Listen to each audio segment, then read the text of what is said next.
సుబ్బారావు గారు రిటైర్ అవుతున్నటువంటి సందర్భంగా ఒక మంచి పని చేశారు. సార్ ఇంతకుముందే చెప్పాను అనమాట. నిజాన్ని నా డేట్ ఆఫ్ బర్త్ నేనే మర్చిపోయాను. నా డేట్ ఆఫ్ బర్త్ బోర్డు మీద చేశారు సార్ 1969.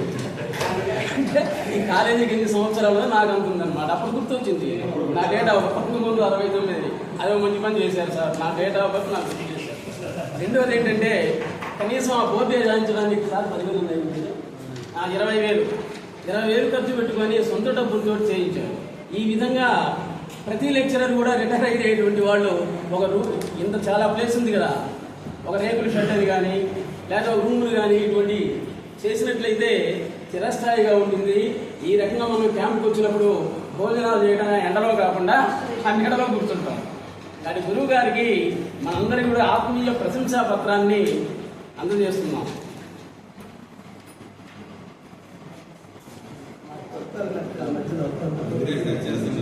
తర్వాత ఒక విచిత్రమైన వ్యక్తి నుంచి 2 నిమిషాలు పరిచయం చేస్తారు. గణిత శాస్త్ర లెక్చరర్ పివి సుబ్బారావు గారికి, గౌరవనీయులైనటువంటి పివి సుబ్బారావు గారికి సంస్కృత అధ్యాపకులందరూ కూడా ప్రశంసాపత్రాన్ని అందిస్తున్నారు. గణిత శాస్త్ర గాంభీర్య గూఢార్థ వివరణ విశారదులై, సంఖ్యాసూత్ర సౌందర్య స్వరూప ప్రకాశ దక్షులై, విద్యార్థి జ్ఞాన వికాస విజయపద దీప ప్రదీపకులై, మీరు విద్యాక్షేత్రంలో అందించినటువంటి సేవలు అమూల్యమైన గురువు గారు.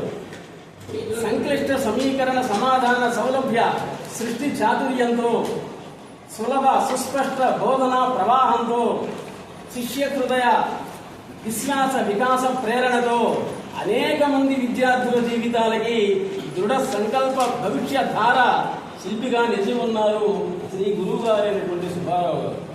మీ బోధన కేవలం పాఠ ప్రధాన మాత్రమే కానే కాదు, అది జ్ఞాన ప్రకాశ వికాస మహాయజ్ఞం, శిష్య భవిష్య నిర్మాణ విద్యా సేవ సాధన సౌలభ్యమని ఎంతో ప్రేమతోటి మన సంస్కృత అధ్యాపకులందరూ కూడా గురువు గారికి ప్రశంసా పత్రాన్ని వివరించారు.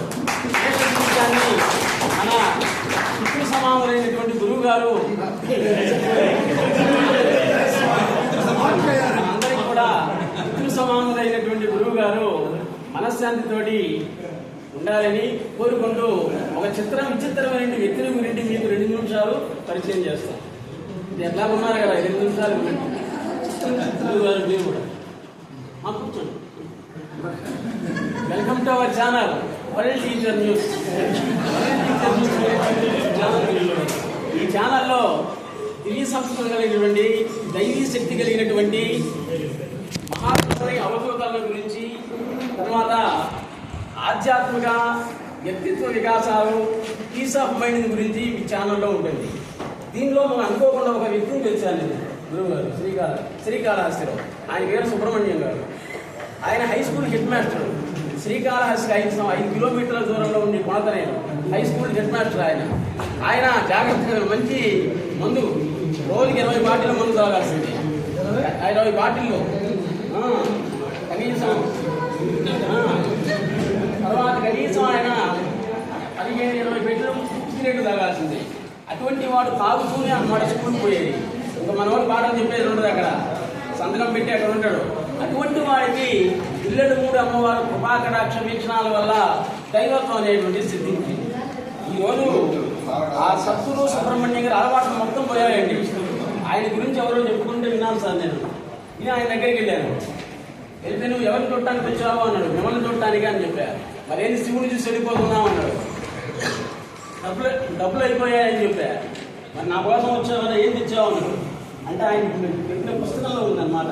ఆయనకి మందున్నా కానీ సిగరెట్ అన్నా కానీ ఇష్టం అన్నాడు. అందుకని నేను 200 పెట్టి ఇన్ని సైజ్ సిగరెట్ తీసుకొని పోయా. గురువు గారి చేతిలో పెట్టి కానీ సిగరెట్ పెట్టా. ఇంతేనా, ఇది తీసుకురాలేదా అన్నాడు అనమాట. అటు లేదా అన్నాడు. డబ్బులు లేకపోతే తెచ్చావండి అని చెప్పా. నువ్వు తెచ్చావు కాబట్టి ఇంకా మొత్తం మానేశాను. చూడండి, ఈరోజు ఆయన చెప్పిందే వేదం. మీ అమ్మాయికి పెళ్లిళ్ళు కావాలంటే పలానప్పుడు దొరుకుతుందని చెప్తున్నాడు. ఆ టైంని దొరుకుతూ ఉందన్నమాట. రమణ మహర్షి కొండ గుహలలో 30 నెలలు తపస్సు చేశాడు. ఆ శక్తి మొత్తం కూడా వచ్చింది. అందరూ ఒకసారి సద్గురు సుబ్రహ్మణ్యం గారిని దర్శించి ధరించారు. ఒకసారి శ్రీకాళహస్తిలో సుబ్రహ్మణ్యం గారిని చూస్తారు. కానీ మన వీడియోలో చూసిన ఆయన గురించి మొత్తం తెలిసింది.